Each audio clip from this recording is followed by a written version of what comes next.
哇哇哇！好受矚目嘅第4代住宅項目咧，終於嚟到我哋廣州啦。而首個項目咧就係落戶呢度咧，南沙環力嘅招商林宇景。而且1、2月份咧，佢升勢已經好犀利，因為首次開盤真係秒光，仲成為咗我哋廣州嘅2個月冧莊冠軍添。今次咧第一次加推，產品仲要升級咗，睇下係咪真係咁犀利，定還是真係得個陽台大？今日就由我帶你睇下有幾正啦。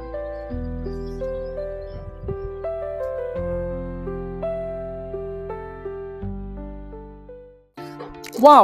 喺呢個咧新規嘅捲出重圍嘅天際，點樣可以再突出重圍？冇錯，就係呢種第4代住宅。上次已經睇過咧佢哋咧嘅戶型啦，咁今次咧再進一步升級，首推呢個3號樓啊，82方產品，3房2衛嘅設計。嗱，最緊要咧呢啲 LDK 嘅廚房，咁啊呢啲全部有。當然最受到客戶關注咧就係佢呢個咧，哇！絕對就係第4代住宅獨有嘅大露台，因為咧你可以喺小面積但享受到大庭院，而且強空間，我諗就得呢度有啦。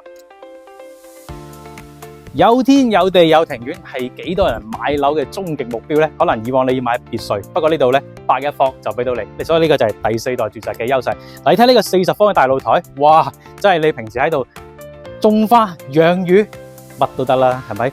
嗱，再嚟睇睇我哋大廳嘅空間啦。嗱，呢種戶型設計咧，8方做到南北對流啦，出邊咧有個咧多功能房，咁呢邊咧連接住咧就係一個 LDK 嘅廚房啦。而且佢優勢咧喺呢度咧有個多功能區，如果你嘅居住人數多咧，仲可以做到5房添，即係4加1房。嗱，好啦，呢邊咧另外3個臥室啦，而且呢個臥室真係值得講下。咁咧佢竟然仲有一個咧後庭院，真係做到咧前露台後花園，哇！呢種享受邊度有？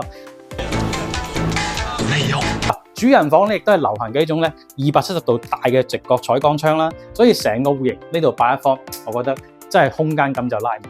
廣州首個4代宅項目，但全民政策即將收緊，呢種高贈送可能唔會再有㗎喇。項目鄰近全國最速嘅18號線環力站，約400米，4站即達珠城。需要通勤天河嘅你，或者中意低密社區，空中花園就值得睇下呢個項目啦。全新3棟馬上開盤，需要詳情記得私信同埋關注我賬號，買樓有質素。